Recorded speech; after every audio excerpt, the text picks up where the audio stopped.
আরজি করে প্রাক্তন অধ্যক্ষ সন্দীপ ঘোষের বিরুদ্ধে আর্থিক দুর্নীতির অভিযোগ, আর এই অভিযোগের ভিত্তিতেই সিটের থেকে তদন্তভার যায় সিবিআইয়ের হাতে। গতকাল নথি হস্তান্তরের পর সিবিআই আধিকারিকরা বেলেঘাটায় সন্দীপ ঘোষের বাড়িতে পৌঁছেছেন। সেখানেই দীর্ঘ কয়েক ঘন্টা অতিক্রান্ত তল্লাশি অভিযান চলছে।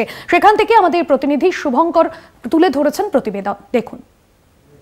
আরজি করে মেডিকেল পড়ুয়াকে ধর্ষণ এবং খুনের অভিযোগে আরজি কর হাসপাতালের প্রাক্তন অধ্যক্ষ সন্দীপ ঘোষকে টানা ম্যারাথন জিজ্ঞাসাবাদ করেছে সিবিআই, এবং তারপর সিবিআইয়ের তরফ থেকে সন্দীপ ঘোষের বিরুদ্ধে আর্থিক দুর্নীতির যে অভিযোগ, তাতে যে এফআইআর হয়েছে, মূলত সেই এফআইআরের কারণে সিবিআইয়ের তরফ থেকে 7 জনের একটি প্রতিনিধি দল আজ সন্দীপ ঘোষের বেলেঘাটার বাড়িতে আসে এবং সকাল 6:45 নাগাদ তারা এসে পৌঁছান।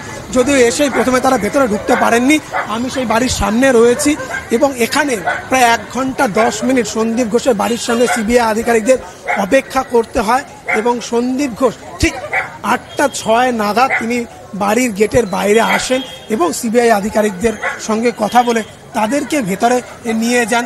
মূলত সন্দীপ ঘোষের বিরুদ্ধে আরজি কর হাসপাতালে অধ্যক্ষ থাকাকালীন যে একাধিক অভিযোগ রয়েছে, যেমন বায়োমেডিক্যাল ওয়েস্টকে কম করে দেখিয়ে সেখান থেকে বাইরে টেন্ডার পাইয়ে দেওয়া, সেগুলোকে চড়া দামে বিক্রি করা, একাধিক আর্থিক দুর্নীতির র্যাকেট হাসপাতালের ভিতরে চালানো, এই যাবতীয় তথ্য সিবিআইয়ের কাছে রয়েছে। এবং এতদিন তাকে সিজিও কমপ্লেক্সে ম্যারাথন জিজ্ঞাসাবাদের পর এবার একেবারে সরেজমিনে তদন্তের জন্য সিবিআইয়ের আধিকারিকরা তারা পৌঁছেছেন সন্দীপ ঘোষের বেলেঘাটার বাড়িতে, এবং এই মুহূর্তে সেখানে তল্লাশি চলছে। সন্দীপ ঘোষকে জেরার প্রক্রিয়া চলছে এবং সেই সঙ্গে সঙ্গে তার পারিবারিক সদস্যদের জেরার প্রক্রিয়াও চলছে।